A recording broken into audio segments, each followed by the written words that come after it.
नमस्कार, म राजु थापा।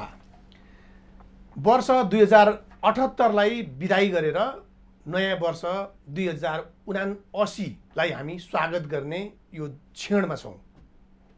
विगतले आगतलाई मार्गनिर्देश गर्छ। विगतमा टेकेर आउने दिनहरूमा हाम्रा शुभ दिन, ठिक दिन हुन्छन् या हुँदैनन् भन्ने कुरा भन्न सकिने अवस्था हुन्छ। गएको वर्ष नेपालको न्यायिक इतिहासमा सबैभन्दा विवाद, बहस, तानातान, बहिष्कार, आन्दोलन, महाअभियोग, परमादेश यावत विवादित शब्दहरूको व्याख्या र प्रयोग भएको वर्ष भन्दा हुन्छ। एउटा अन्योलको वर्ष भन्दा पनि हुन्छ। न्यायिक दृष्टिले, न्याय प्रवाहका दृष्टिले यो वर्ष कमजोर पनि भन्न सकिन्छ। एउटा कारण थियो कोभिड-19, अर्को कारण थियो सर्वोच्च अदालतमा प्रधान न्यायाधीश चोलेन्द्र शमशेर जबराका विरुद्धमा गरिएको आन्दोलन। र यो आन्दोलन गर्ने सन्दर्भमा चोलेन्द्र शमशेर राणाको बहिर्गमन न्यायिक सुधारका निम्ति कोसेढुङ्गा अथवा प्रारम्भ बिन्दु हुन्छ भन्ने नेपाल बार एसोसिएसनको दाबी थियो। न्याय प्रवाह कस्तो भयो, जनताले न्यायालयलाई कसरी हेरे, आगामी दिनमा अहिले टेकिएको ठाउँबाट कस्तो भविष्य देखिएला, कस्तो होला, यी यावत प्रश्नहरूमा विशेष गरेर न्यायिक क्षेत्रका सन्दर्भमा विश्लेषण गर्न, सम्परीक्षण गर्नको निम्ति आज हामीले नेपालका न्यायिक क्षेत्रका हस्तीहरू, विज्ञहरूलाई आमन्त्रण गरेका छौँ। यो वर्ष विशेष शुभारम्भ र वर्षान्त कार्यक्रममा आउनुहोस्, आजका अतिथिहरूलाई स्वागत गरौँ। सर्वप्रथम पूर्व महाधिवक्ता, वरिष्ठ अधिवक्ता रमन श्रेष्ठ हुनुहुन्छ। सर्वोच्च अदालतका पूर्व न्यायाधीश बलराम केसी हुनुहुन्छ। त्यस्तै गरेर भर्खर मात्र नेपाल बार एसोसिएसनमा निर्वाचित हुनुभएका गोपाल कृष्ण घिमिरे हुनुहुन्छ। उहाँ पनि वरिष्ठ अधिवक्ता हुनुहुन्छ। आउनुहोस्, वर्ष आरम्भ कार्यक्रम सुरु गरौँ र यो कार्यक्रमको बहसलाई अगाडि बढाउनुभन्दा अगाडि एउटा छोटो रिपोर्ट पनि हेरौँ। नेपालको न्यायिक इतिहासमै वर्ष 2078 साल सम्भवतः सबैभन्दा बढी विवाद, तनाव र अन्योलको वर्ष रह्यो। कहिले पनि नभएको हडताल, इजलास, बहिष्कार र अदालत परिसरमा धरना, नारा, जुलुस देखियो। यो वर्ष कोभिड-19 को कारण न्यायिक गतिविधिमा प्रत्यक्ष प्रतिकूल प्रभाव पर्न गएको त थियो नै। प्रधान न्यायाधीश चोलेन्द्र शमशेर राणाको राजीनामाको माग राखेर गरिएको हडताल, बहिष्कार र धरना लगायतका कार्यक्रमले ठूलो अन्योल र तनावको अवस्था देखियो। देशका प्रमुख 3 अङ्गमध्ये न्यायपालिका प्रमुख एक अङ्ग हो। लोकतन्त्रमा स्वतन्त्र न्यायपालिकाको भूमिकालाई अपरिहार्य मानिन्छ। स्वतन्त्र, निष्पक्ष र सक्षम अदालतबाटै नागरिक हक, मौलिक हक तथा अधिकारको प्रयोग र प्रत्याभूति सुनिश्चित गरिन्छ। नेपालको संविधान 2072ले समेत न्यायलाई छिटो छरितो, सर्वसुलभ, मितव्ययी, निष्पक्ष, प्रभावकारी र जनउत्तरदायी बनाउने नीति अङ्गीकार गरेको छ। ढिलो न्याय दिनु, न्याय नदिनु हो भन्ने सिद्धान्त छ, तर हामी कहाँ न्याय अनपेक्षित ढिला हुन्छ। जनतामा न्यायालयप्रति विश्वास र आस्था वा भरोसा जोगाउन अझै ठूलो चुनौती रहेको छ।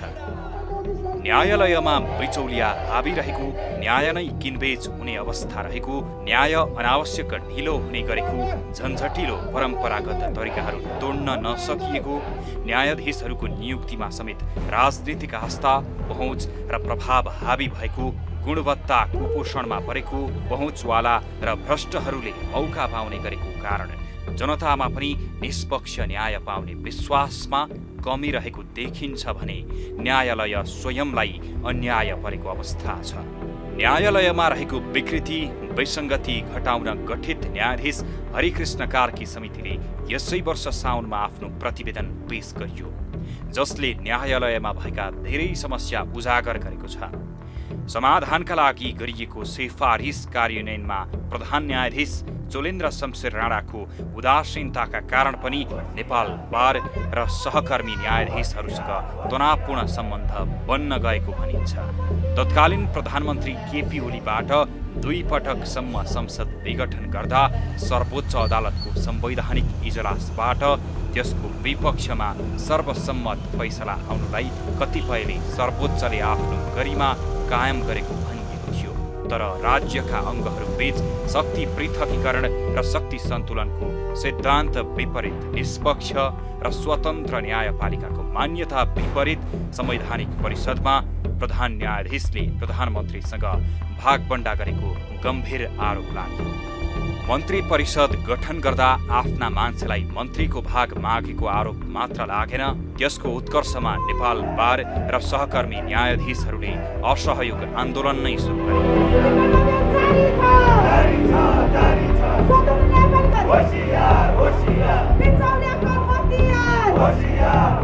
पदको दुरुपयोग गरेको समेतका आरोप लगाएर यही फागुन 1 गते प्रधान न्यायाधीश जबरा विरुद्ध संसदमा महाअभियोग प्रस्ताव दर्ता गरिएको छ। जबरा अहिले स्वत निलम्बनमा परेका छन् भने संसदबाट छानबिन गर्न संसदीय समिति बनेर कार्य अगाडि बढेको अवस्था छ। अहिले सर्वोच्च अदालतदेखि मातहत अदालतमा समेत पेशी तोक्ने कार्य गोला प्रथाबाट भइरहेको छ। पेशी तोक्ने कार्य स्वचालित पद्धतिमा लैजाने तयारी गरिएको भनिएको छ। न्यायालयमा भएको बिचौलिया र भ्रष्टाचारको प्रत्यक्ष प्रभावमा सर्वसाधारण नागरिक परेका छन्। हाम्रोमा न्याय ढिलो, सर्वसाधारणको पहुँचभन्दा टाढा, अनुमानभन्दा टाढा, पक्षपाती, प्रभावहीन, खर्चिलो, जनताप्रति अनुत्तरदायी भएकोमा कमबेसी सबैले स्वीकार गरेको देखिन्छ। एउटा मुद्दा सर्वोच्चसम्म पुगेर किनारा र कार्यान्वयन हुँदा अहिले पनि झन्डै 10 वर्ष लाग्ने अवस्था छ। सर्वोच्च अदालतमा एक इजलासलाई वार्षिक 3346 मुद्दा भागमा पर्छन्। मुद्दाको फर्च्युट दर न्यून छ। न्यायाधीशलाई प्रशासनिक कार्यको बोझले पनि कार्य सम्पादनमा ढिलाइ भइरहेको देखिन्छ। यो अवस्थाको निराकरणका लागि यही चैत्र 16 गते एक समितिले कानुन सचिव समक्ष 23 वटा कानुन संशोधनको सिफारिस गरेको छ। प्रधान न्यायाधीश चोलेन्द्र शमशेर राणाको महाअभियोग प्रस्ताव कसरी कहिले टुङ्गिन्छ? विगत 8 महिनादेखि संसद प्रमुख प्रतिपक्षी दलबाट अवरुद्ध छ।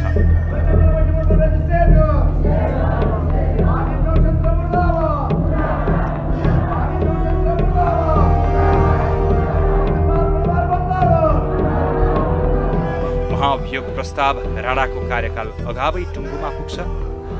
प्रस्ताव असफल भएमा फेरि राणा प्रधान न्यायाधीश बनेर सर्वोच्चमा फर्कने सम्भावना कति छ? कायम मुकायम प्रधान न्यायाधीश दीपक कुमार कार्कीले सुधारका प्रयासमा कति योगदान गर्न सक्ला?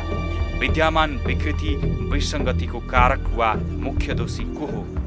न्यायालयमा व्याप्त विकृतिको बादल कहिले कसरी हट्ला?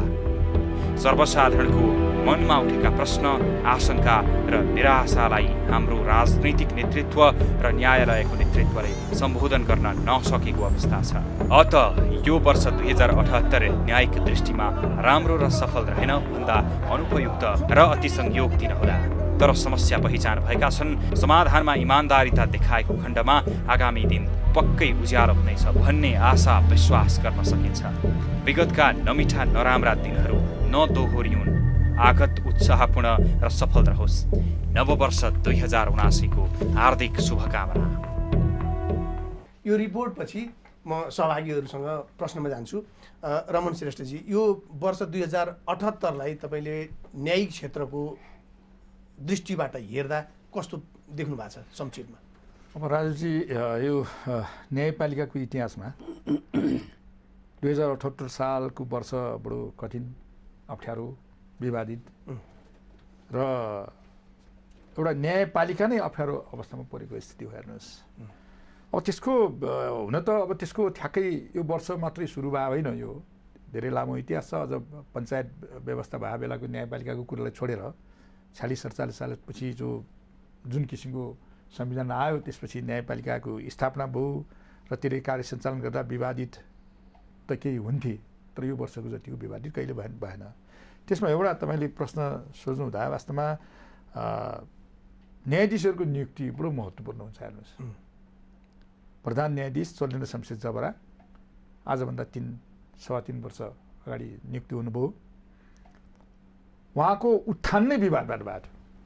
52 सालमा उहाँ पुनरावेदन अदालतमा नियुक्ति हुँदा, त्यसपछि 69 सालमा चाहिँ उहाँको सर्वोच्च अदालतमा नियुक्ति हुँदा अझ एउटा तपाईँलाई स्पष्ट भनौँ, अहिलेसम्म न्यायपालिकाको इतिहासमा न्यायाधीशलाई फैसलामा चाहिँ कारवाही गर्नुपर्छ भनेर सिफारिस गरे बिरलै पाइन्छ। त्यसमध्ये चोलेन्द्र शमशेर जबरालाई कारवाही गर्नुपर्छ भनेर टिप्पणी उठाइएको भ्रष्टाचार मुद्दामा त्यो अलि विगतको कुरा भयो। त्यो थियो।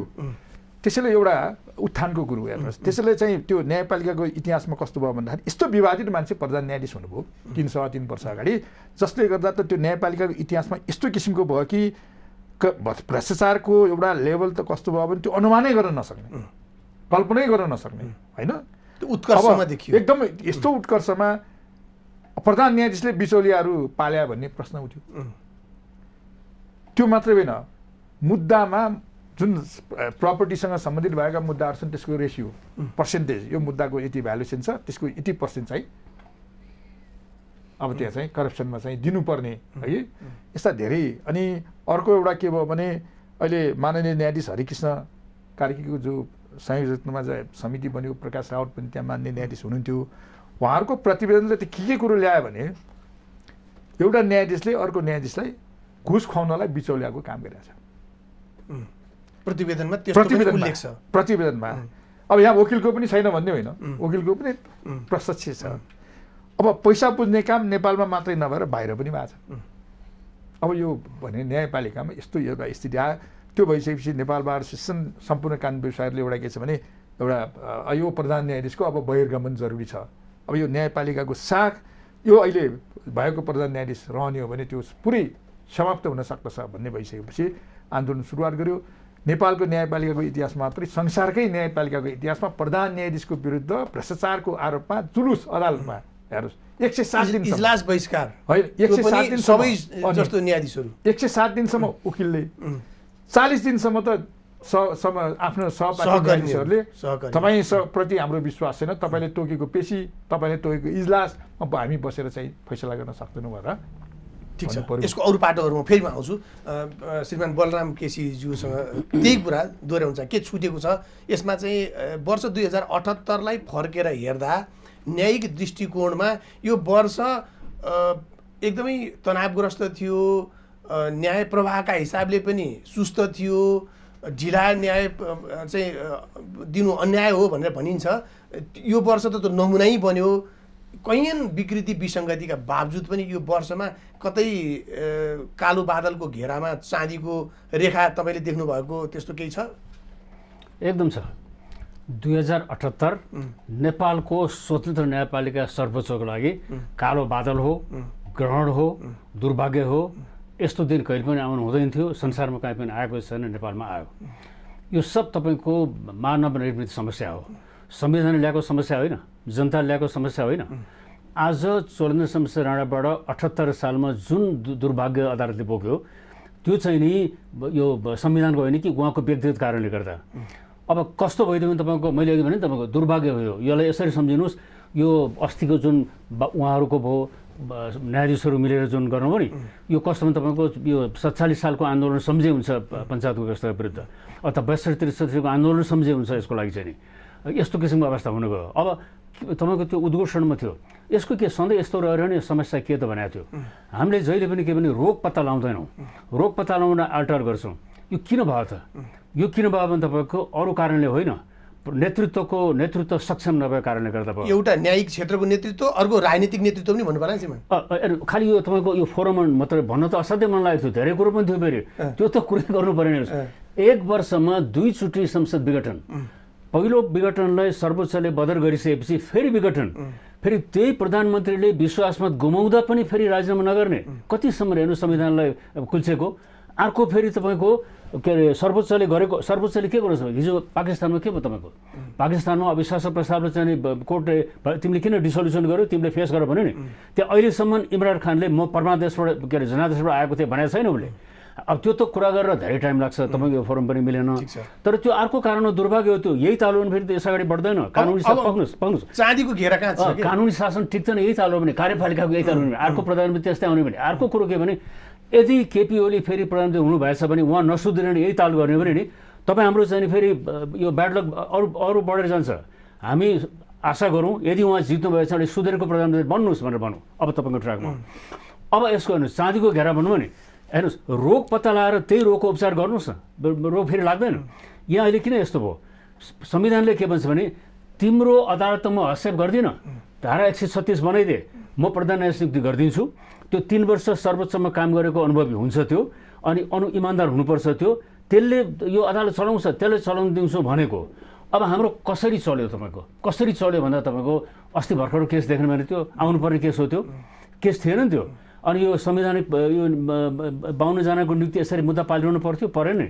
उहाँले लगाएको 17वटा बारको आरोप, संसदले 22वटा आरोप लगायो, त्यो त आउनै नपर्ने आरोप थियो नि।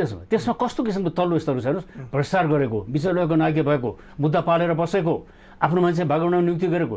के हामी यही अपेक्षा गर्छौँ देशको नेतृत्वबाट? विकृतिका विरुद्धमा लड्ने अथवा आन्दोलन गर्ने अथवा त्यसलाई सुधारका निम्ति जागरुक हुने उठ्ने क्रियालाई हेर्ने हो भने वर्ष 2078 दुर्भाग्य, ब्याड लक होइन, ब्याड लक हुँदाहुँदै पनि, दुर्भाग्य हुँदाहुँदै पनि त्यो चाहिँ के भने प्रतिरोध गर्ने जनतामा अथवा न्यायपालिकाको क्षेत्रमा, चाहे न्यायाधीश होस्, चाहे वकिल हुन्, चाहे जनतामा होस्, एउटा प्रतिरोध गर्ने र राम्रो कुराको निम्ति लाग्ने कुरा त राम्रै मान्नु पर्ला नि, होइन? असाध्यै राम्रो। हेर्नुहोस्, बारलाई हामीले तारिफ गर्नुपर्छ, बार कसरी लाग्यो, त्यसमाथि सर्वोच्चकै 19 जना न्यायाधीश कसरी लागे। उनीहरूले के भने तपाईँसँग हामी बस्दैनौँ, किनभने तपाईँ के गर्नुहुँदो रहेछ हामीलाई थाहा भएन, त्यसमा हाम्रो प्रतिशत जाने। म फेरि आउँछु त्यसमा। यो त गोपाल कृष्ण व्यापक छ। 2078 सालमै तपाईँ निर्वाचित हुनुभयो, यो वर्ष त कायदा हो, ठिक हो भन्ने लाग्यो होला नि तपाईँलाई त, बधाई छ है फेरि। धन्यवाद राजी। अब यो वास्तवमा 2078मा निर्वाचित भए, अब 2069बाट 79बाट मेरो कार्यकाल सुरु हुँदैछ। मलाई चाहिँ कस्तो लाग्छ भने 2078लाई फर्केर हेर्दाखेरि हेर्नुहोस्, नेपालको इतिहासमा ठुल्ठुला राजनीतिक लडाइँहरू हुँदाखेरि नेपाल बार एसोसिएसनको महत्त्वपूर्ण भूमिका छ। तपाईँले 46को आन्दोलनको कुरा गर्नुहोस्, 2062-63को आन्दोलनको कुरा गर्नुहोस्, त्यसमा नेपाल बार एसोसिएसनले यति महत्त्वपूर्ण भूमिका निर्वाह गरेको छ। त्यो महत्त्वपूर्ण भूमिकाका कारणले नेपालका राजनीतिक पार्टीहरूलाई एउटा जुन नेपाल बार एसोसिएसनले मार्गदर्शन गर्यो, त्यो मार्गदर्शनको फलस्वरूप आजको जुन व्यवस्था छ, नयाँ संविधान पछिको आजको व्यवस्था स्थापित भएको भन्ने कुरामा द्विमत हुन सक्दैन, जसका कारणले गर्दाखेरि नेपाल बार एसोसिएसनको एउटा ठुलो छवि पनि छ। म चाहिँ कसरी हेर्छु भने के हुँदो रहेछ भने दाजुजी, कुरा उठ्यो, कुरा राजनीतिक रूपको पनि कुरा उठिराखेको छ। संविधानको कार्यान्वयन कसरी भयो, कसरी हुँदैछ, यो संहिताको कार्यान्वयन कसरी भयो, संहिताको कार्यान्वयन प्रपरली भएको छ कि छैन भन्ने पनि कुरा उठिराखेको छ। तर हाम्रो क्षेत्र जुन न्यायिक क्षेत्र छ नि, न्यायिक क्षेत्रमा पनि 2078लाई दुवै दृष्टिकोणले हेर्नुपर्छ। एउटा त श्रीमानले भने जस्तै ज्यादै दुर्भाग्यपूर्ण रह्यो, ज्यादै भ्रष्टाचारको योभन्दा नाङ्गो स्वरूप देख्न सकिँदैन। यस्तो नाङ्गो स्वरूप देखियो, छ्याछ्या लेदर अहिले भनिन्छ नि, सडकमा हिँड्दाखेरि कालो कोट लगाएर हिँड्दाखेरि हामीलाई अप्ठ्यारो, न्यायाधीशहरूलाई अप्ठ्यारो, पूर्व न्यायाधीशहरूलाई आफ्नै घरमा बसिराख्दाखेरि पनि सुन्दाखेरि नराम्रो लाग्ने त्यस्तो वातावरण सिर्जना भयो। तर यही वर्ष के भयो भने यही 78मै हामी कुरा गरिराखेका छौँ, यसमै कुरा गर्दाखेरि के रह्यो भन्दाखेरि एउटा ठुलो आन्दोलन।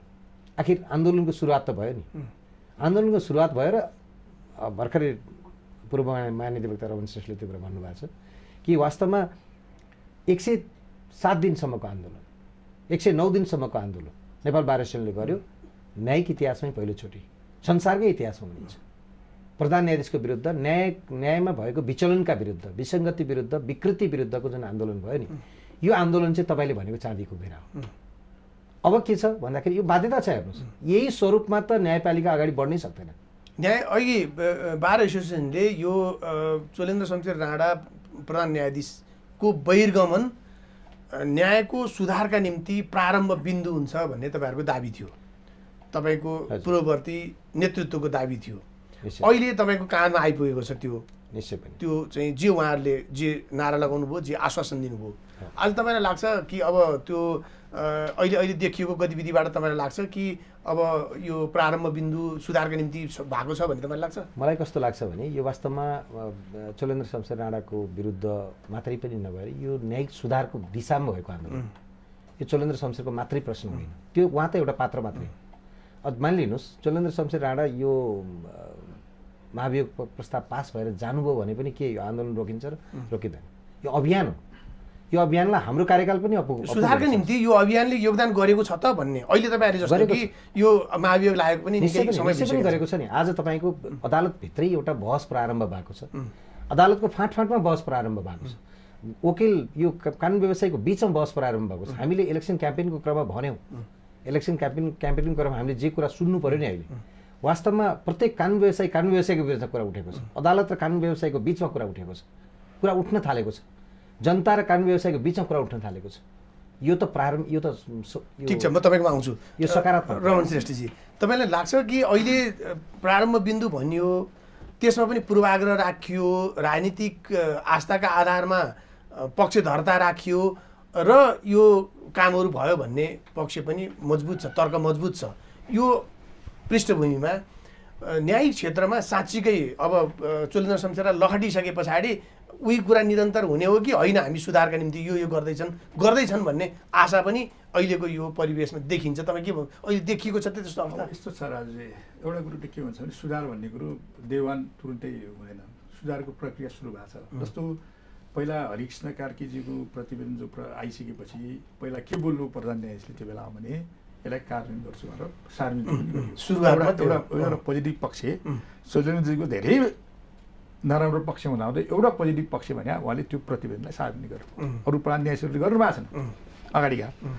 तर उहाँको त कस्तो रहेछ बोली र व्यवहारमा ठ्याक्कै के अरे फरक, अनि सार्वजनिक पनि गर्नुभयो, त्यसलाई कार्यान्वयन गर्ने भन्ने कुरो भयो, सहमति पनि भयो, फुलकोट बस्यो, बारसँग पनि होइन डिस्कस भयो, सारा कुरो भयो।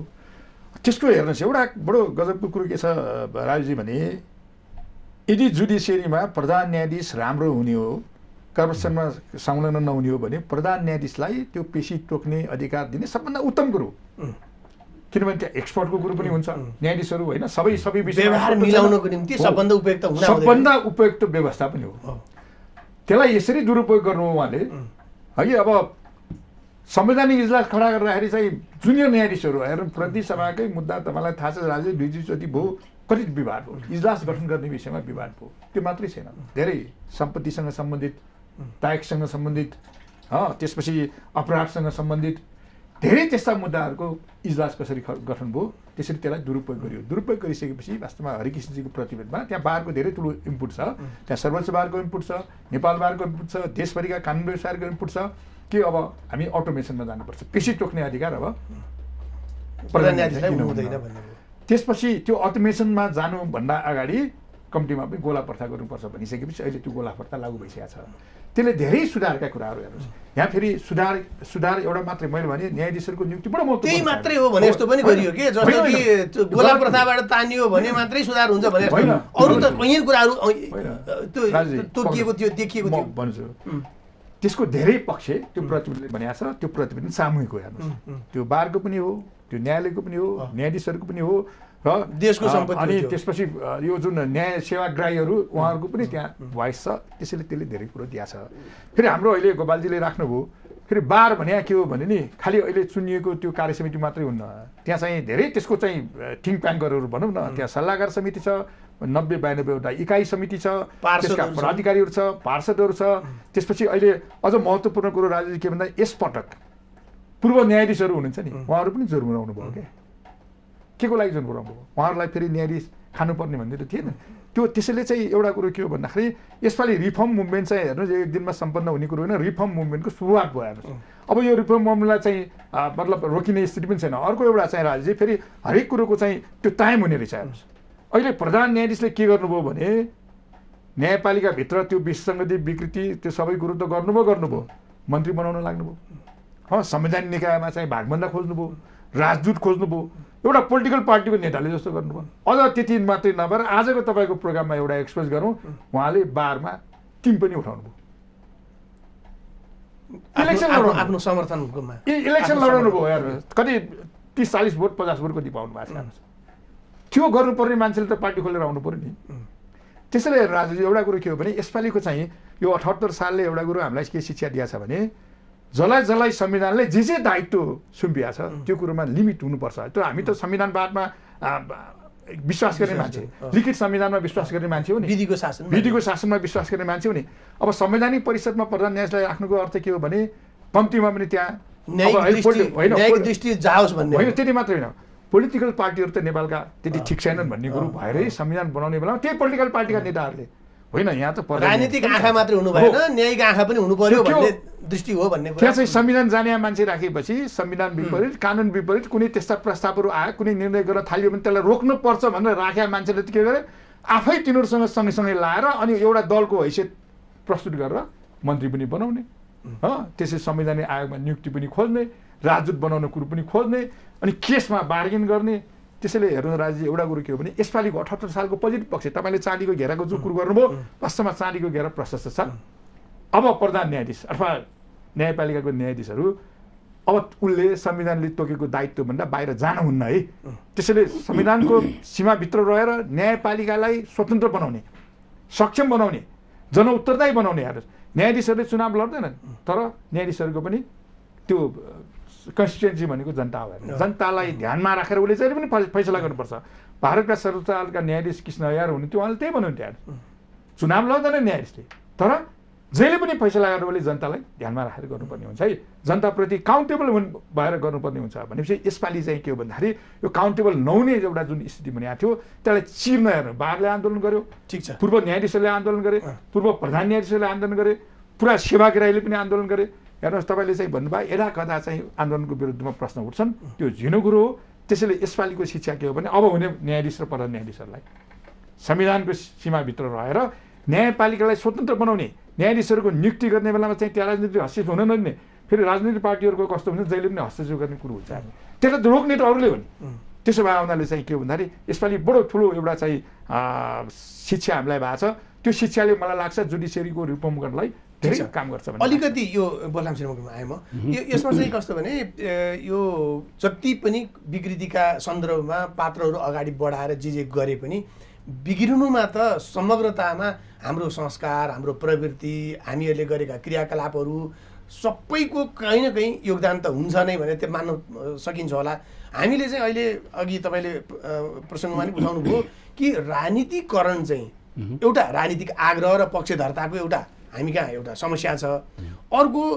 न्यायाधीश नियुक्ति हुने कुरा होस् अथवा अरू गतिविधिमा पनि राजनीतिकरण नेपालमा चरम राजनीतिकरण भएको छ त्यसले अरू क्षेत्रहरू जस्तै न्यायालयले पनि बिगार्यो भन्ने पनि मत जबरजस्त छ तपाईँ यसलाई चाहिँ हामीहरूले आफैलाई हेर्दा राजनीतिक नेतृत्व र न्यायिक नेतृत्वको साँठगाँठका सेटिङका पनि यो वर्ष त सेटिङ भन्ने शब्द पनि अत्यधिक प्रयोग भयो त्यो समेतको चाहिँ पृष्ठभूमिमा हेर्दा नेतृत्वको दोष राजनीतिकरणको समस्यालाई तपाईँले कसरी चाहिँ विश्लेषण गर्नुहुन्छ कुरै छैन हेर्नुहोस् राजनीति स्वभावैले न्यायपालिकामा छिर्न चाहन्छ योभन्दा अगाडि एउटा घटना घट्यो हाम्रो खिलराज रेग्मीले पनि उहाँले राजनीति छिराउनु भएन आफू राजनीतिमा छिर्न जानुभयो त्यो कम डेन्जर हो उसमा छिराउनुभन्दा अब अहिलेको विकृति त रमन सरबाट डिटेल आइसक्यो हेर्नुहोस् उहाँबाट नै आयो तपाईँले नै कुरो अलिकति भन्नुभएको थियो नियुक्ति संविधानले के मान्यो भने न्यायपालिका तिमी चलाऊ भनेर प्रधान न्यायाधीशलाई जिम्मा दियो अब कस्तो प्रधान न्यायाधीश चाहियो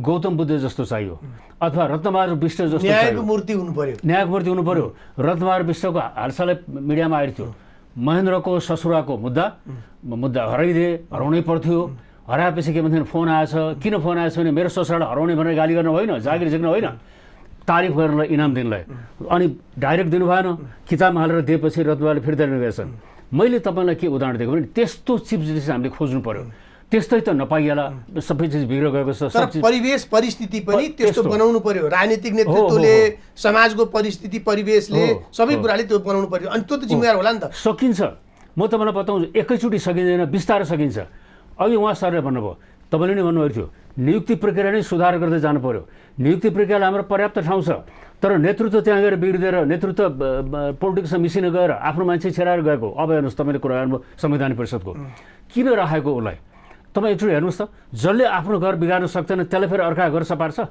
अहिले हाम्रो चोलेन्द्रजीले के न्यायपालिका सपार्न सक्नु भएन नि, त्यस्तो मान्छेले संवैधानिक परिषद सपार्ने आश गर्ने हो? त्यो बिगार्नेमा झन् उहाँले मद्दत दिनुभयो। उहाँको काम त के थियो?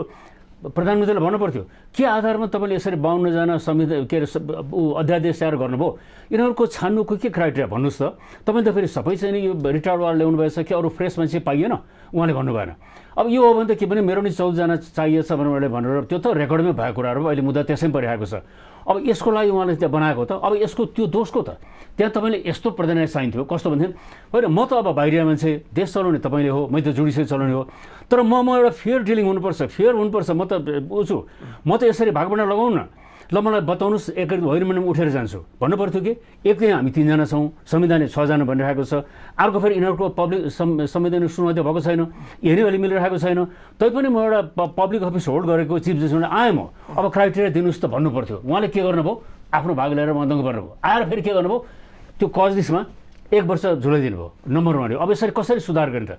सुधार त तपाईँको हामीले प्रधानमन्त्री अथवा तपाईँको संसद सुधार्ने होइन, न्यायपालिकाको लागि सुधार्नु पऱ्यो प्रधान न्यायाधीश। म तपाईँलाई आइडिया दिन्छु, यो तपाईँको मिडिया मार्फत यसपछि आउँछौँ श्रीमान हामी यो एउटा कम्प्लिट गर्न दिनुहोस्, यो म सुधार गर्छु। एकछिन सुन्नुहोस्, किन फोरम नै यही छ। कसरी भने अब 8-9 महिना पश्चात अर्को चिफ जस्टिस चाहिएला, बिचमै चाहिएला। हेर्नुहोस् अहिले हाम्रो सिस्टम कसरी बनायो भने नि जो सिनियर भयो उसलाई अटोमेटिक दिने भयो। आज यही फलो हो। अब तपाईँले एउटा कुरो म क्लियर गरिदिउँ, हामीले कस्तो चिफ जस्टिस पाएछौँ त हेर्नुहोस्, एकछिन धैर्य गरेर सुनिदिनुहोस्। कस्तो पाएछौँ भने अहिले उनीहरूले के भनिरहेको छ, न्यायाधीश नियुक्तिमा नि आफ्नो दोष ल्याएको छैनन्, परिषदलाई कसरी दोष दिनेछन्। अब हामी 3 जना न्यायाधीश थियौँ र सजिलो थियो। अहिले त बारको वकिल पनि आइदियो, प्रधानमन्त्रीको वकिल पनि आइदियो, दुईटै बाहिरी मान्छे आइदियो, दुईटै राजनीति आइदियो। त्यसको सट्टा पहिलाको 3 जना बेत हामी चलाउँछौँ भन्ने सबैले भन्नु लागिरहेछन् भाषणमा। हेर्नुहोस् न, त्यो गलत थियो। उनीहरूले कन्स्टिट्युसनै बुझ्दो रहेछ। एकछिन धैर्य गरेर सुन्नुहोस्, कन्स्टिट्युसन बुझ्दो रहेछन्। निरन्तर गरौँ पक्नुहोस्, एकछिन सुन्नुहोस्, इम्पोर्टेन्ट छ। पहिलाको तपाईँको अन्तरिम संविधानमा उहाँहरू पनि हुन्थ्यो क्यारे बनाउने राम्रो छ त्यो। त्यसले के गरिदियो भने नयाँ कुरो थप्दियो, 5 जनामा 3 जना न्यायाधीशको सट्टा झिक्देर 2 जना गरिदियो। त्यसको सट्टा प्रधान न्यायाधीशले के दियो, धारा 136 मा 113 मा त्यति बेला, अहिले 137 के भन्यो भने होइन तपाईँले नै चलाउनुहोस् न, न्यायपालिका चलाउनु तपाईँ हो, नियुक्ति गर्ने पनि तपाईँ नै हो, अरू 4 जनाले तपाईँले कन्ट्रोल गर्नुहोस् न भनेर त्यो इन्डियाको सुप्रिम कोर्टको जजेस एपोइन्टमेन्ट केस छ नि, त्यहाँ के छ भने तपाईँको पार्टिसिपेटरी प्रोसेस भन्छ क्या। के गरी पार्टिसिपेटमा मिल्न सकेर भने प्रधान न्यायाधीश जे पनि त्यही हुन्छ। तर प्रधान न्यायाधीश कस्तो जान्छ त्यहाँ, गौतम बुद्ध जस्तो विद्वान मान्छे जान्छ त्यहाँ। हाम्रो स्किम पनि त्यही हो।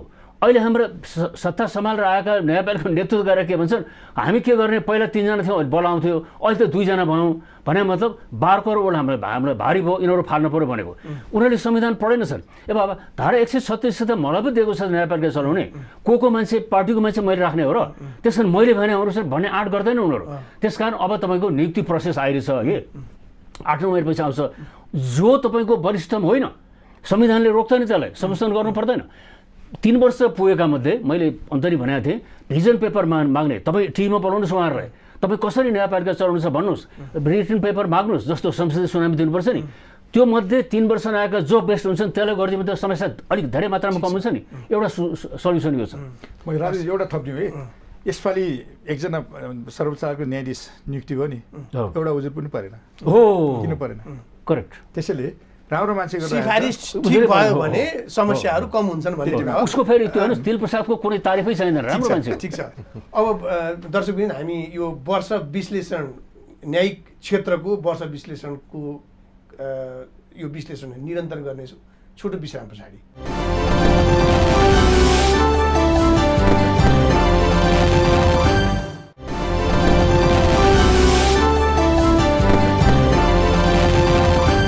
विश्रामपछि पुनः स्वागत छ। गोपालकृष्ण घिमिरेजी, यो अदालत मात्रै होइन, देश नै राजनीतिक यो पक्षधर्ता राजनीतिकरणले बढी बिग्रियो भन्ने धेरैको मत छ। अहिले पछिल्लो चरणमा त सबै क्षेत्र बिग्रिएको राजनीति, अति राजनीतिले भन्ने चलन छ। जस्तै तपाईँहरू पनि बारमा अहिले चुनाव लड्दा पनि पार्टीको त्यो टिम बनाउने होइन, त्यो विभिन्न पक्षहरू मिलाएर ग्रुप बनाएर त्यो गर्ने चलन छ। अनि त्यसपछि सिफारिस गर्दा पनि बारले सिफारिस गर्ने, बारमा पनि डिएलए पिपिएलए दुनियाँभर छ, त्यसमा पनि वकिलहरूको सङ्गठनमा पनि कोही माओवादी, कोही एमाले, कोही काङ्ग्रेस, अनि तिनीहरूले गर्ने सिफारिस चाहिँ हाम्रो दल सम्बद्ध मान्छे हो कि होइन, दलको निकट अथवा शुभेच्छुक हो कि होइन भन्ने कुराले पनि न्यायालय बिगार्नमा ठुलो काम गर्यो भन्ने यत्र तत्र सर्वत्र त्यो गुनासो छ। त्यो कुरालाई तपाईँ मान्नुहुन्छ कि मान्नुहुन्न? त्यो सुधार्न सकिने सम्भाव्यता अहिलेको परिवेशमा यस्तै हुने हो भने कसरी सुधार्न सकिएला र सम्भाव्यता कति देख्नुहुन्छ तपाईँ? मलाई चाहिँ कस्तो लाग्छ भने यो न्यायपालिका र बार भनेको दुईटै डेमोक्रेटिक डोमेन हो कि, यो डोमेन चाहिँ डेमोक्रेटिक डोमेन हो, यो लोकतन्त्र मात्रै फस्टाउने दुवै चिज। त्यसैले गर्दाखेरि मलाई तपाईँले राजुले भनेको ठ्याक्कै कुरा कहाँ रिलेट गर्नु मन लाग्छ। हामी कुनै न कुनै राजनीतिक दलको चुनाव चिन्हमा भोटिङ गर्छौँ, त्यो भोटिङ गर्नु भनेको अपराध होइन।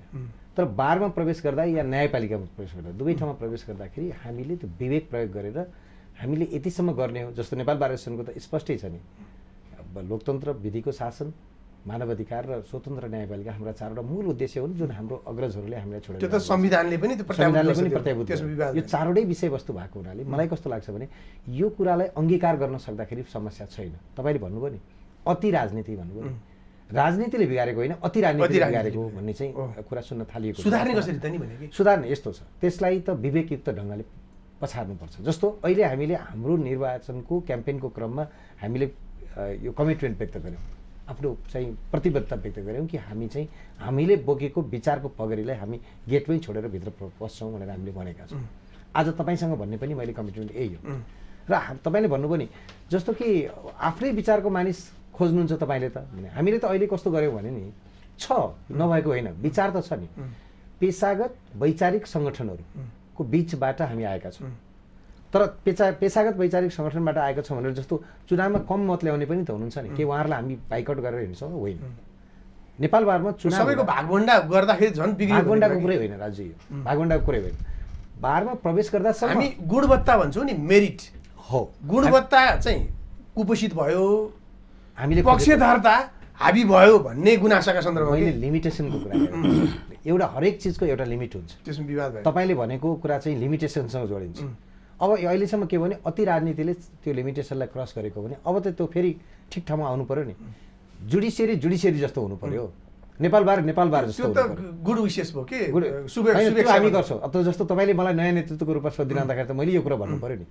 आज मलाई पनि काहीँ चार्ज लाग्यो होला, तपाईँले पक्कै पनि त्यो कुरा उठाउनु भएको छ, तपाईँले मलाई इन्डिकेसन पनि गर्नुभएको छ, निश्चय पनि। म एउटा समूहको नेतृत्व गरेर जब चुनाव लडेँ, म अहिले नेपाल बार एसोसिएसनको अध्यक्षको रूपमा निर्वाचित भएको छु भने अब मैले जाँदाखेरि कसरी गर्ने हो त भने मैले समग्र रूपमा मुलुकलाई नै फाइदा हुने, मुलुकको जुडिसियरीलाई फाइदा हुने, डेमोक्रेसीलाई फाइदा हुने र अहिलेको जुन संविधान छ नि, संविधानले अङ्गीकार गरेको लोकतान्त्रिक गणतन्त्रात्मक संहिता सहितको संविधान हो, त्यसका कमी कमजोरी औल्याउने दृष्टिकोणले जान सकिन, संवैधानिक सर्वोच्चताको कुरा गर्न सकेनौँ हामीले भने हामी त बारमा गयो, एकातिर यत्रो ठुलो आन्दोलन चलेको छ, हामी त व्यर्थ हुन्छ नि, हामीले बुझेका छौँ त्यो कुरा।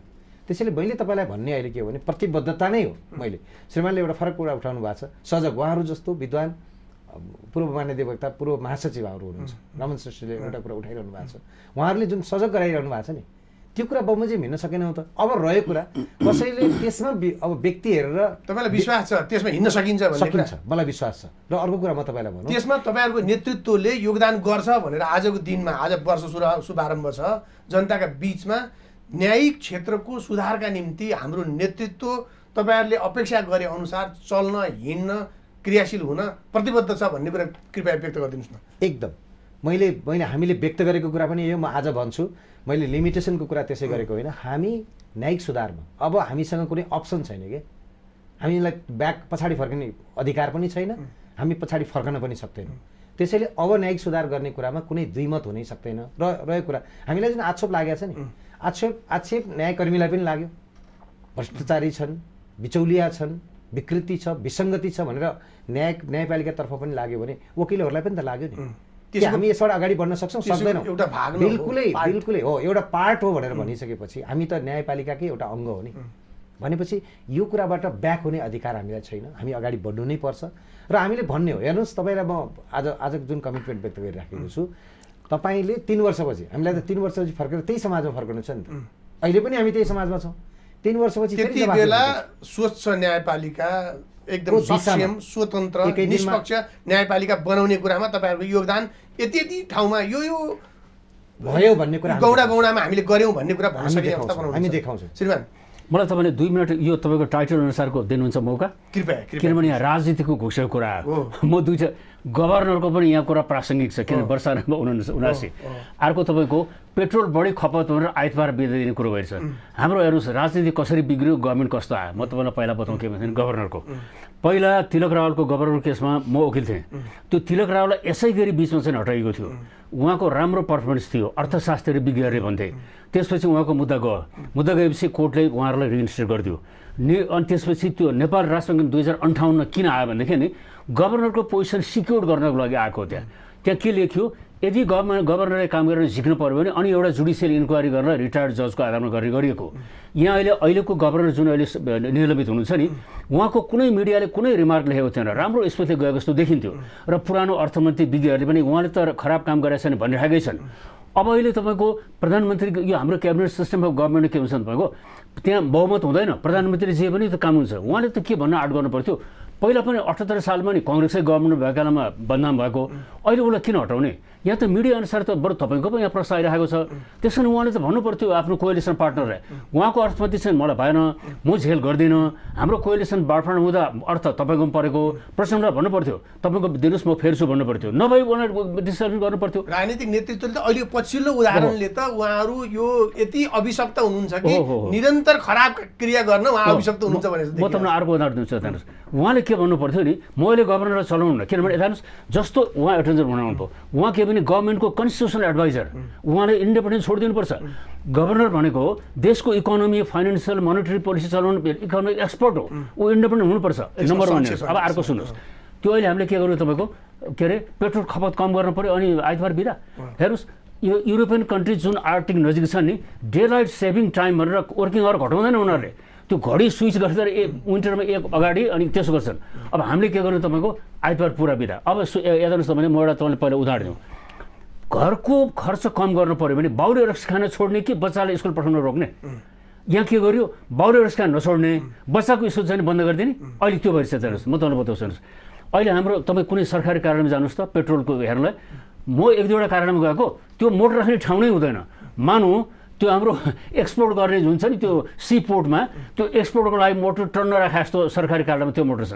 फेरि देशको अर्थतन्त्र बढेर निजी मोटर होइन, त्यो सबै सेतो पेटको सरकारी मोटर के सेतो र रातो बनाएको।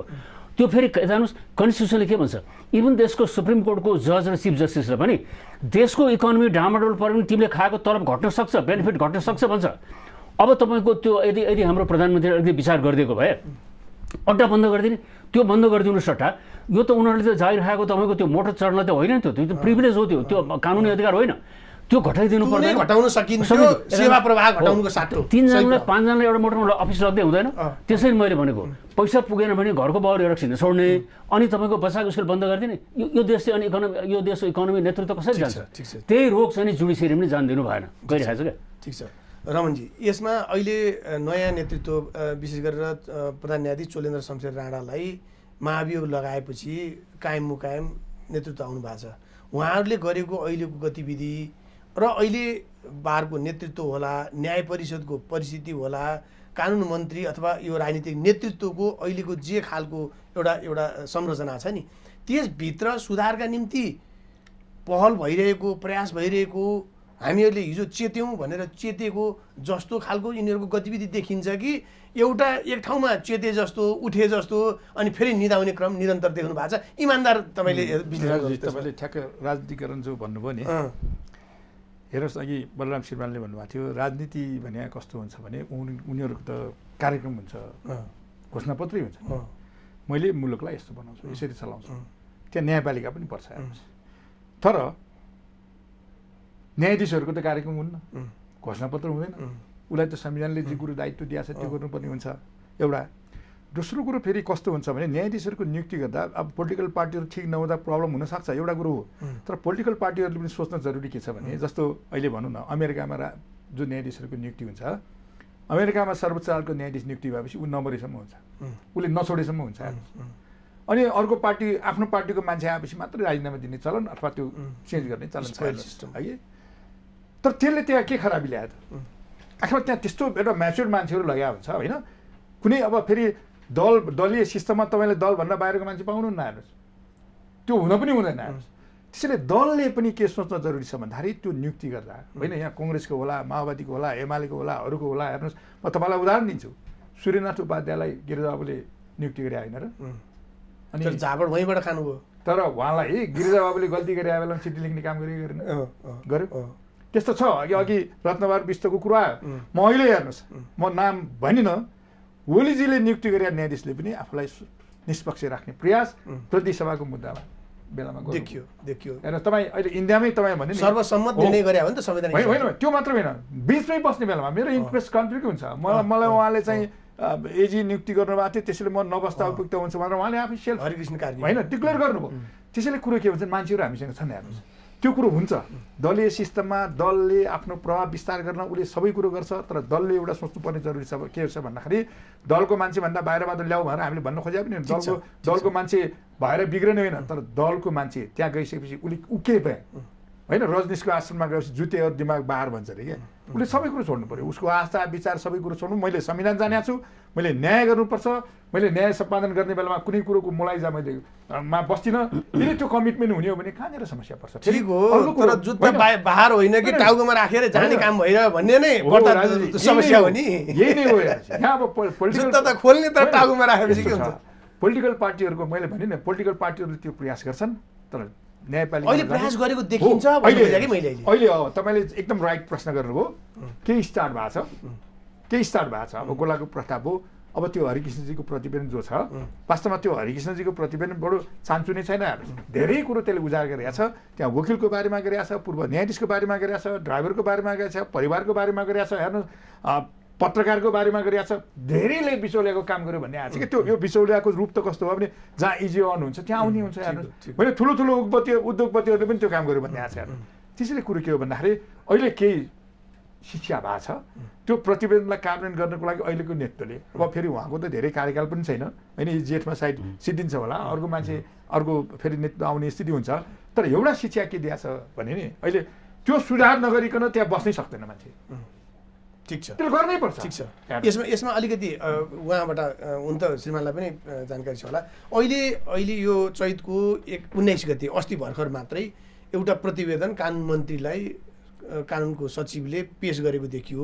त्यसमा चाहिँ 23वटा कानुनहरूमा अहिले यो प्रतिवेदनलाई समेट्ने गरेर सुधारका निम्ति एउटा प्रतिवेदन पेश गरेको छ कि 23वटा कानुनलाई संशोधन गर्ने भनेर त्यहाँ भनिएको अवस्था छ। अहिले गरेको त्यो प्रयासले अहिले भएका समस्याहरूलाई सम्बोधन गर्नलाई सहयोग गर्ला भन्ने तपाईँलाई लाग्छ? त्यसले सुरुवात मात्र गर्छ, त्यसले कम्प्लिट गर्दैन।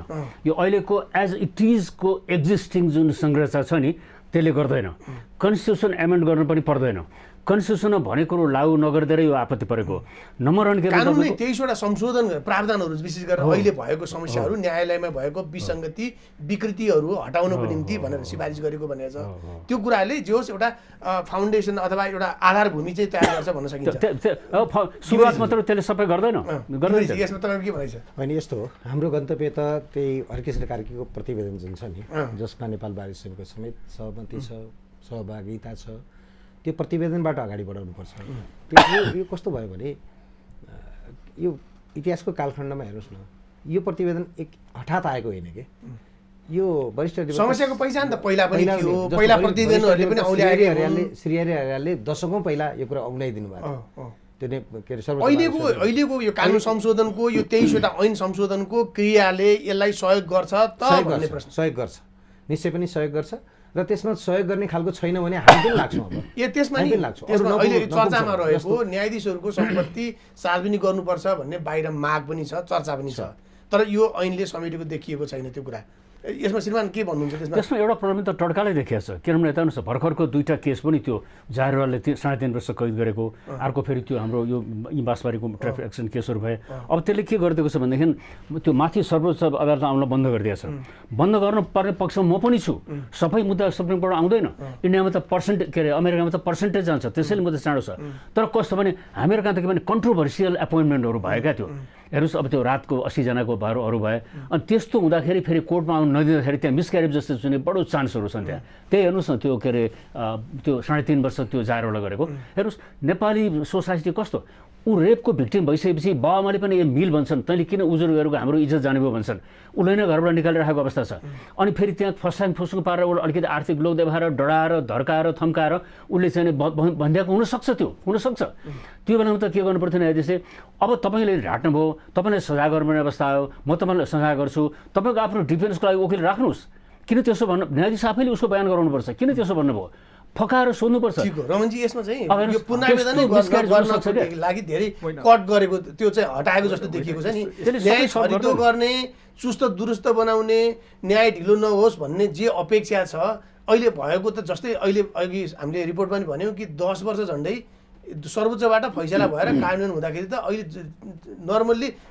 10 वर्ष लाग्दो रहेछ यो परिस्थितिलाई यसले खालि घटाउने भनेपछि खालि घटाउने मात्रै टेक्निकल्ली होइन के अरे होइन चाहिँ एकदमै राम्रोसँग हेर्ने भनेपछि एकदम समय लामो लगाएर न्याय नपाउने परिस्थिति पाए पनि पाएको नपाए नहुने परिस्थिति सिर्जना गर्ने जे खालको हाम्रो परिवेश छ यसले सम्बोधन गर्छ यसलाई यस्तो छ राजु एउटा मैले के बुझाएको छु भने अब न्यायाधीशको आँखामा त कसरी मुद्दा घटाउँ भनेर मात्रै हेरिने त्यस्तो किसिमको कुराहरू देखिया छ हेर्नुहोस् यो कस्तो हुन्छ भने त्यही भएर सबै मुद्दामा अपिल लाग्दैन सबै मुद्दामा चाहिँ रिट जान पाइन्न सबै मुद्दामा चाहिँ के छ भने जिल्लामै पनि जान पाइन्न त्यसका सबै लिमिटेसनहरू हुन्छन् हेर्नुहोस् अब यसलाई हेर्नुपर्ने कसरी हुन्छ भने नि त्यो मिस्टेक कति गरेछ त्यो आधारमा चाहिँ त्यहाँ प्रवेश गर्ने कुराहरू इन्ट्रीहरू दिनुपर्ने हुन्छ फेरि तपाईँले सबै कुरोलाई इन्ट्री नदिनुहोस् त्यसले फेरि अर्कै रूप लिन्छ हेर्नुहोस् त्यसो भए सजाय गर्यो जस्तै 10 वर्षभन्दा माथि नआउने 3 वर्षभन्दा माथि के अरे यदि 3 वर्षको सजाय गरेछ भनेदेखि जेल सजाय गरेछ भने आउने यस्तो खालको एउटा चाहिँ आधार बनाएर गर्दाखेरि त सानैमा पनि त बदमासी हुन सक्छ नि सानोको मात्रै कुरो छैन म त्यसमा त के एउटा चाहिँ रिजर्भेसन के राख्छु भने हजुर कसैलाई 3 वर्ष कैद गरिएको छ भने त्यो 3 वर्ष ठुलो हुन्छ कि सानो हुन्छ त्यसले कैद भोग्या हुन्छ त्यसलाई त धेरै ठुलो हुन्छ त्यसैले यो के हो भने यो नियन्त्रण गर्ने यो अरू कुरोले नियन्त्रण गर्नुपर्ने हुन्थ्यो हेर्नुहोस्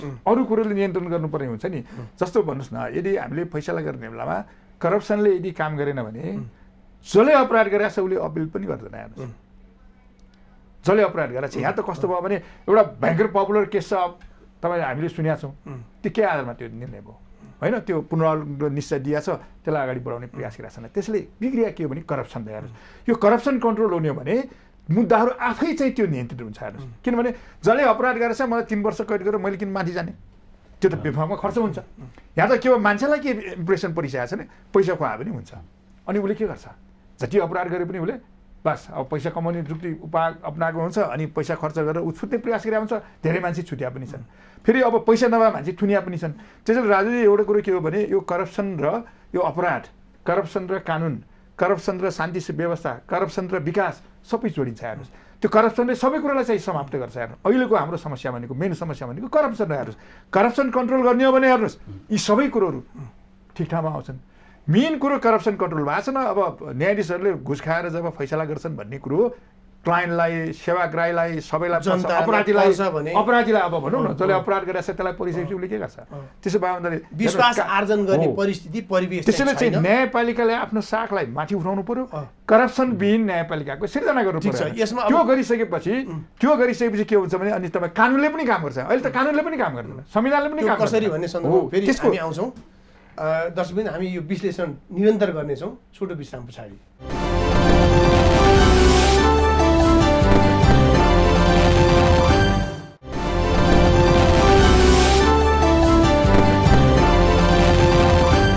यो विश्रामपछि पुनः स्वागत छ अब हाम्रो विश्लेषणमा न्यायिक क्षेत्रको समस्या विसङ्गति विकृतिहरू छन् भन्ने कुरा एक खालको स्थापित तथ्य जस्तो सर्वसम्मत विषय जस्तो बनेको छ समाधानका निम्ति कसले के गर्नुपर्छ भन्ने सन्दर्भमा हामीहरूले संरचना ठिक हुनुपर्छ व्यक्ति ठिक हुनुपर्छ अनि सबैले सहयोग गर्नुपर्छ यी यस्ता खालका सधैँ सदाबार हुने खालका तर्कहरू सिफारिसहरू हामी गर्ने गर्छौँ तर साँच्चीकै परिवर्तन गर्ने हो भनेदेखि यो न्याय क्षेत्रको परिवर्तन न्याय क्षेत्रमा सुधार न्यायिक क्षेत्रमा जनताको विश्वास आर्जन गर्ने परिस्थिति कसरी के गर्दाखेरि होला भन्ने एउटा उत्तरको अपेक्षा र त्यो कार्यान्वयन कसरी हुन्छ भन्ने जनताको एउटा जिज्ञासाको विषयवस्तु छ।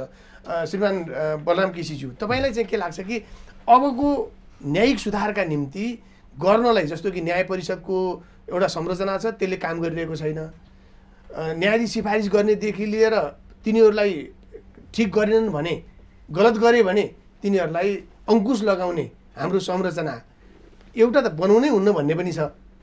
ऊ आफैमा एउटा न्यायमूर्ति हो, ऊ आफै सेल्फ कन्ट्रोल अथवा आफै आत्मनियन्त्रित हुनुपर्छ, स्वयं नियन्त्रित हुनुपर्छ भन्ने पनिहरू छन्। तर कहाँ कहाँ हामीले अङ्कुश लगाउन सकिने संरचना बनाउन सकिन्छ, कहाँ कहाँ बिग्रिएको छ, तपाईँको अनुभवका हिसाबले यसो गर्दाखेरि ठिक होला भन्ने सिफारिस गर्नु पऱ्यो भने के भन्नुहुन्छ? एकदम धेरै कुरो त रमण सर आइसक्यो। तर पहिलो कुरो म दोहोऱ्याउन, चिफ जस्टिस नियुक्तिमै चेन्ज गर्नु पऱ्यो, चिफ जस्टिस क्वालिफाइड चाहियो नम्बर 1। नम्बर 2 केस पनि जज सिनियरिटीको आधारमा मात्रै होइन कि तपाईँ क्यापासिटी अथवा क्षमताका आधारमा, सक्षमताका आधारमा पनि हुनु पर्यो। हेर्नुहोस्, एक्ज्याक्टली त्यो त्यसको आधारमा यसमा तपाईँ सहमत हुनुहुन्छ? होइन, यसमा एकदम भनेको कुरो म एउटा 1-2 थपौँ है। त्यो हामीसँग न्याय परिषद ऐन जुन छ नि, त्यसमा के लेखा छ भने नि त्यो सबै उसको हिस्ट्री हेर्ने भन्छ कि। अनि हामीसँग संसदीय सुनवाई छ हेर्नु। अब अमेरिकामा संसदीय सुनवाई हुँदा के हुन्छ भने त्यो न्यायाधीश जसलाई चाहिँ प्रस्तावित गरिरहेको छ ऊ कुन ठाउँबाट आयो, ऊ कुन वर्गबाट आयो, कुन शिक्षाबाट आयो, कुन चाहिँ उसको पृष्ठभूमि छ, सबै कुरो हुन्छ। अब हामी संसदीय सुनवाई समिति बनाएको उसले केही हेर्दैन, हेर्नुहोस्, उसले केही थाहै छैन, संसदीय समितिमा बसेका मान्छेहरूलाई थाहा छैन, मेकानिजम हामीले राम्रो बनायो। त्यसैले चाहिँ एउटा कुरो मूल्याङ्कन गर्ने पद्धति प्रयोग गरेको छ नि। यदि मूल्याङ्कन ठिक गर्ने भइसकेपछि त यदि गलत मान्छे ल्यायो भने त संसदीय सुनवाई समितिले चाहिँ रिजेक्ट गर्छ भन्ने कुरो हुनु पर्थ्यो नि, त्यो छैन। संसदीय सुनवाई समितिले पनि त्यो एउटा नाम मात्रको काम गरिरहेको छ, न्याय परिषदले पनि झन्डै नाम मात्रको काम गरे जस्तो। म तपाईँलाई एउटै कुरो थपिदिन्छु। अब मैले अहिले बहालवाला सर्वोच्च अदालतका न्यायाधीशहरू हुनुहुन्छ, नाम मैले भन्दिनँ अहिले। हेर्नुहोस्, एउटा पोलिटिकल पार्टीले के गर्यो भने यो मान्छे मेरो मान्छे नराखी हुन्न भनिसकेपछि प्रधान न्यायाधीशले बार्गेन गरेर चाहिँ हाइकोर्टमा रिजेक्ट गरेर न्यायाधीशलाई ल्याएर राखिदिनु भयो। हेर्नुहोस्, यसले के गर्छ? फ्याक्ट हो। आखिरमा त्यसैले चाहिँ एउटा कुरो राजनीति के हो भने हामीसँग संविधान कानुनको अपुग भएर हामी यो क्राइसिसमा परे आएनौँ। त्यही त, त्यो फ्याक्ट रिजेक्ट गरेको मान्छे ल्यायो भन्ने कुराको रेकर्ड त न्याय परिषदले राख्नु पर्थ्यो होला नि त। ठिक, एकदम ठिक कुरो। त्यही भएर हेर्नुहोस्, न्याय परिषदले जस्तै काम गर्नु पर्यो। उसले जे भनिएको छ नि त्यहाँ रेकर्ड राख्ने कुरो सबै कुरो गर्नु पर्यो। सर्वोच्च अदालतले चाहिँ कारबाही गर्ने सिफारिस गरेका मान्छेलाई कारबाही गर्ने सिफारिस गरेको छ भनेर उसले राख्नु पर्यो रेकर्ड। त्यो मान्छेको बारेमा चाहिँ प्रस्ताव आउँदाखेरि अनि त्यसपछि त्यहाँ त्यो यो क्षमता छ यो मान्छेमा, यो चाहिँ एकदम गुणवत्तावाला छ भन्ने पनि सिफारिस गर्नु पर्यो। त्यसैले राजनीति एउटा कुरो के हो भने मैले भन्नु खोजेँ, अहिले हामीसँग कानुनको अभाव भएन। श्रीमानले एकदम राइटली गर्नुभयो। कम्पिटेन्सीको कुरो, त्यो कम्पिटेन्सी भने त्यसको ब्रोड छ। हेर्नुहोस्, त्यसको एजुकेसनदेखि लिएर ऊ कुन वर्गबाट आयो, उसले पर्फर्मेन्स कस्तो छ, एउटा भन्नुहोस् न। सर्वोच्च अदालतमा चाहिँ न्यायाधीशहरू नियुक्ति गर्दा कम्तीमा 50वटा फैसला उसले राम्रो गरेर बहस गरेर त हुनु पर्यो। धेरै कुरो होइन, 50वटा सर्वोच्च अदालतमा भए न्यायाधीश 5वटा मुद्दा चाहिँ उसले बहस गरिरहेको छैन। अब सर्वोच्च अदालतमा न्यायाधीश ल्याइरहेको छ, अनि हामी के आशा गर्न सक्छौँ? त्यसैले मैले चाहिँ 2 थप दिएँ। पोलिटिकल पार्टीहरूको एउटा कमिटमेन्ट हुनु पर्यो। अब बार चाहिँ गोपालजी आउनु भएको छ, वास्तवमा हामीले बारले पनि मतलब अलिकति अब बोल्नुपर्ने जरुरी छ। हेर्नुहोस्, यो लेट भइसकेको छ। त्यसपछि यो जुन अब जुन पूर्व न्यायाधीशहरू अहिले एकदम एक्टिभली आउनु भएको छ, उहाँहरूले पनि बोल्नु पर्यो। यो सबैको चाहिँ फोर्स भयो भने वास्तवमा चाहिँ त्यो एकदम रिफर्म हुने सम्भावनाहरू। म थप्छु, रमण सरले भन्नुभयो, हेर्नुहोस्, अमेरिकामा प्रेसिडेन्टले एपोइन्ट गर्छ, त्यहाँ परिषद छैन। रिपब्लिकनले आफ्नो मान्छे खोज्छ, डेमोक्रेटले आफ्नो मान्छे खोज्छ। तर कसरी गर्छ भने नि उसको काउन्सिलको टिम छ त्यो लयरहरूको व्हाइट हाउसमा 50 न्याय परिषद जस्तै त्यो प्रेसिडेन्टले 50 एकाउन्टबाट गर्छ, छाँटकाँट गर्दा 43मा झर्छ, 37 झर्छ, अनि आएर तपाईँको 3जनासँग 5जनासँग व्हाइट हाउससँग राष्ट्रपतिले बोलाएर गर्छ। उसले के भन्छ, मलाई यस्तो चाहियो, संविधान लेख्दाखेरिको विचारको मान्छे इन्टरप्रिटेसन गर्ने चाहियो, अहिलेको छाडा चाहिएन भन्छ उसले। अनि एकचोटि एपोइन्टमेन्ट गरेर पठाएपछि कन्ट्रोभर्सी पक्का भएपछि त्यहाँ हस्तक्षेप हुँदैन। मेरो मुद्दा ट्रम्प त अलि जे पनि बोल्ने मानिन्थ्यो, उसले पनि आफ्नो मुद्दामा कतै हस्तक्षेप गरेन नि। उसले कहीँ न्युज आएर नि कति मुद्दा गर्यो उसले, ऊ त निकै मुद्दा गर्ने मान्छे। तर हामी कहाँ के हुन्छ, त्यो त हाम्रो न्यायाधीश भयो नि, ल हाम्रो उसलाई निर्णय आउँछ पहिले नै अनुमान गर्न सकिन्छ। अनि भएन भने के हुन्छ, म काउन्टरमा आवेको लङ्सपट्टि जान्छ। हेर्नुहोस्, कहीँ संसारमा काउन्टरमा आएको हुन्छ, न्यायाधीशले मुद्दा ठेकालेर बसेको। त्यो बलिउडको सिनेमा भन्छ नि कि उनका बाप आएर भन्छ नि कि सर्वोच्च न्यायाधीश कुनै पार्टीको बाप हो, त्यो जागिर हो, त्यो यस्तो चलन छ। यो संविधानले जान्दैन। संस्कारगत र प्रवृत्तिगत समस्याहरूले पनि यस्ता खालका संरचनाहरूलाई पनि ध्वस्त पारेको अवस्था छ। एउटा हेर्नुहोस्, नम्बर 1 लिडरसिप राम्रो चाहियो। चोलेन्द्र एन्ड कम्पनी जस्तो लिडरसिप भएन, म त फिर्ता जान्छु। उहाँभन्दा अगाडि जहिले नियुक्ति गर्यो र खास गरी एकजना त्यो 70 पछि खिलराज गएको नाम नियुक्ति सुरु गर्नुभयो, एकजना दामोदरजी नामै लिन सकिन्छ, उहाँकोबाट सिस्टम बिग्रायो। त्यस्तो हुने प्रधान बनाउनै भएन, राम्रो हुनु पर्यो। एक अब अर्को हेर्नुहोस्, अहिले जुन त्यो 23 कसलाई हामीले अहिले सम्बोधन गर्दा राजनीतिक नेतृत्वलाई भन्ने कि न्यायिक नेतृत्वलाई भन्ने कि गोपालजीहरू जस्तो बारमा बसेर तपाईँहरूले पनि सूचना पठाउँदा त्यहाँ लबिङ गर्दा तपाईँहरूले पनि ढङ्गले गर्नुहोस् भन्नुपर्ने होला नि त, होइन? हेर्नुहोस्, उहाँ भने त कस्तो थाहा छ, उहाँको पालामा उहाँ पनि अहिले एक्टिभ कति हुन्छ, उहाँ भनेको अहिले उहाँलाई राम्रो ट्रान्सफर भएको छ। उहाँ भनेको कस्तो भने क्या, अदालतले राम्रो गर्दा उहाँको सँगै हिँड्ने साथी उहाँ, तर अदालतले केही गरी बदमासी गर्यो भने चाहिँ जस्तो अहिले चोलेन्द्रको विरुद्ध आयो त्यो हो उहाँको रोल।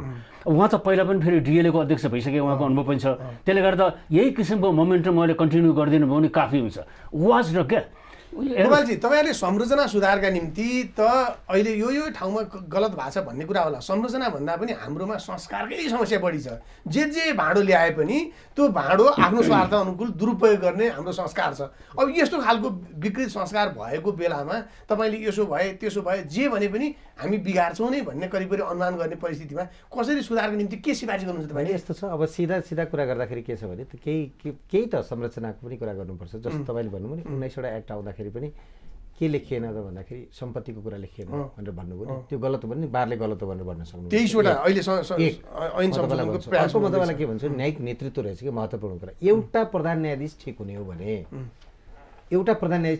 धेरै सिस्टम ठिक भएर जान्छ। तर हामीले भगवान बनाउन खोज्छौँ कि पूर्वीय दर्शनमा समस्या के छ भने मान्छेलाई भगवान बनाएर सबै उसले तारनार गरिदियोस् भन्ने पद्धति बनाउनु पनि नलाग्ने। त्यसैले गर्दाखेरि के छ भने अब जस्तो कसैले गल्ती गर्छ भने उसलाई निर्मम ढङ्गबाट कारबाही हुनु पर्यो। तपाईँहरूको भूमिका के हुन्छ त्यसमा? हाम्रो भूमिका त अब न्याय परिषदलाई कुरा भन्ने अघि भनियो नि, अहिले उहाँहरू दुईजनाले भन्दै गर्दा न्याय परिषदले रेकर्ड सिस्टम होइन त्यो ढङ्गले राखेको छैन, त्यो अनुसारको सिफारिस पद्धतिको मुख्य जिम्मेवारी नै उसैको हो, त्यो राम्रोसँग गरिराखेको छैन। यसपटक चाहिँ के गर्छौँ भने यी जम्मै कुरा औल्याउँछौँ, यी सबै कुरा औल्याएर देखाउँछौँ, नागरिक समाजलाई उद्वेलित बनाउँछौँ, भनिदिन्छौँ। तर त्यसो गर्दाखेरि हाम्रो खालि संवेदनशीलताको कुरा कति हो भने न्यायपालिकाको जुन राम्रो पक्ष छ नि त्यो राम्रो पक्षलाई एकदम चिथोरेर बाहिर निकाल्ने होइन। न्यायपालिकाको संवेदनशील छ, हामी मान्दछौँ त्यो कुरा। तर प्रश्न के छ भन्नु होला भने खराबलाई त खराब भन्न सक्नु पऱ्यो नि, खराबलाई खराब र राम्रोलाई राम्रो भन्न सक्नु पऱ्यो कि। त्यस क्रममा बारले राजनीतिक दलको गोटी बनेर काम गर्दैन भन्ने कुरा पनि निश्चय पनि। म तपाईँलाई के भन्छु भने हामीले आफ्नो भूमिका बुझेका छौँ। हाम्रो 3 वर्षको कार्यकाल सिद्धेपछि हामी कुनै पनि ठाउँमा जान सक्छौँ। तर प्रश्न के हो भने बारमा आइराख्दाखेरि न्यायपालिका बचाउन सकियो भने त यो त मुलुकको एउटा महत्त्वपूर्ण अङ्ग हो नि। यो बिना त लोकतन्त्रै बाँच्दैन भने, लोकतन्त्रै नबाँच्ने अनि म भोलि त्यो लोकतन्त्रमा गएर एउटा चाहिँ सांसद बन्छु भन्ने सोचेर हुन्छ। यो न्याय ढिलो दिने जे खालको परिस्थिति छ नि त्यसलाई कसरी सुधार गर्ने? किन हाइकोर्ट बनाएको? किन हाइकोर्ट? सबै अंश मुद्दा पनि तानेर सर्वोच्चमै लाने हो भने हाइकोर्ट किन बनाएको? मुद्दा दोहोऱ्याइ पाउँ भन्दै पुर्याउँदै थिए। यहाँ मैले हिजो एउटा अनौपचारिक कुरा गरेँ, त्यो अनौपचारिक कुरामा उहाँ के भन्नुहुन्छ भने यो त सर्वोच्च अदालतका न्यायाधीश नै चाहँदैनन् कि मुद्दा सबै त्यहीँ टुङ्गियोस् भन्ने चाहँदैनन् भन्ने पनि कुरा उठ्यो। म यो कुरा किन उठाइरहेको छु भने अभिमत आयो, मैले तपाईँ समक्ष आएर बोलेँ। ठिक छ भनेपछि त कुरा त त्यही रहेछ नि त। सबै मुद्दालाई त्यहाँ नटुङ्गाइदिने, दोहोऱ्याइ पाउँको नाउँमा निशा दिएर फेरि त्यो मुद्दालाई यहाँ ल्याइराख्ने, त्यसो भन्दै गर्दाखेरि सिरियस इस्यु भएका मुद्दाहरू त आउनु पऱ्यो। फेरि भनेपछि के रहेछ भने कम्पिटेन्सीको बिल्डअप गर्नुपर्ने रहेछ कि पहिला। कम्पिटेन्सी छैन ढिला गर्ने कुरालाई नि अहिले जस्तै 10 वर्ष झन्डै लाग्छ। अहिले सर्वोच्चको एउटा इजलासलाई 3346वटा मुद्दा पर्दो रहेछन् एउटा इजलासलाई। उसले एउटा इजलासले श्रीमान सामान्यतया दिनमा 3वटा एभरेजमा मुद्दा फैसला गर्ला होइन, जस्तो 3टादेखि 5वटा भन्नु न बढीमा। अघि रमनजीले भन्नुभएको थियो नि, जस्तो सबैभन्दा राम्रो त के थियो भने एक्सपर्ट जुन न्यायाधीश छ नि उसले नै मुद्दा हेरेर राम्रो थियो। तर विश्वासै गर्न सकिएन, गोला प्रथा आयो। अब हामी सुन्नु न, होइन यो आफ्नो ठाउँमा भन्ने पनि होइन, हामी अटोमेसनको कुरा गरिरहेको छौँ। अटोमेसन लागू गर्नको लागि हामी गरेन भने हामी आन्दोलन गर्छौँ। अब किन अविश्वास भएको नि? यो त एउटा प्रधान न्यायाधीशलाई विश्वास गर्न सकिने अवस्था, ऊ न्यायमूर्ति हो, भगवान जस्तै हो, उहाँ श्रीमानले भन्नुभयो नि बुद्ध जस्तै हो भनेको भए त यो अविश्वास गर्नुपर्ने अवस्था थिएन नि। अब भोलि के हुन्छ, कुनै पनि इनकम्पिटिसनको कुरा आउँदा के हो, तपाईँ चाहे क्रिमिनलको हुनुहोस्, चाहे सिभिलको हुनुहोस्, चाहे कर्पोरेट हुनुहोस्, या चाहे फ्यामिली लको एक्सपर्ट हुनुहोस्, तपाईँले सबै मुद्दा हेर्नुपर्छ। सक्नु भएन भने तपाईँ जानुपर्छ। प्रश्न त आयो नि त। अब सबै मुद्दा जान्न सक्ने एउटा कस्तो मानिस त भने राज्यले तोकेको तलब सुविधामा मात्रै बस्न सक्छु, जीवनभरि ऋषिमन लिएर बस्न सक्छु भन्ने मान्छे मात्रै न्यायाधीश आउनु पर्यो। ठिक छ, अन्य मान्छे आयो भने अब गरेन भने के गर्नुहुन्छ? तपाईँले मलाई अहिले फेरि त्यसैमा जोडेर अर्को प्रश्न गर्न चाहेँ कि अहिले अब महाभियोग चोलेन्द्र शमशेर राणाका विरुद्धमा लागिरहेको छ। अब यसको पनि एउटा निश्चित प्रक्रिया होला। यो प्रक्रियाबाट उहाँ हट्न सक्ने सम्भाव्यता अहिलेकै संरचनाबाट त्यति देखिँदैन। फर्केर आउन सक्ने सम्भाव्यता कति छ अहिलेको यसको सन्दर्भमा तपाईँको एउटा विज्ञको नाताले स्वतन्त्र टिप्पणी गर्नु पर्यो के भन्नु? स्वतन्त्र टिप्पणी गर्नुभन्दा पनि बारको अध्यक्षको हैसियतले भन्नुपर्दाखेरि उहाँको त्यो मुद्दा चाहिँ त्यहाँ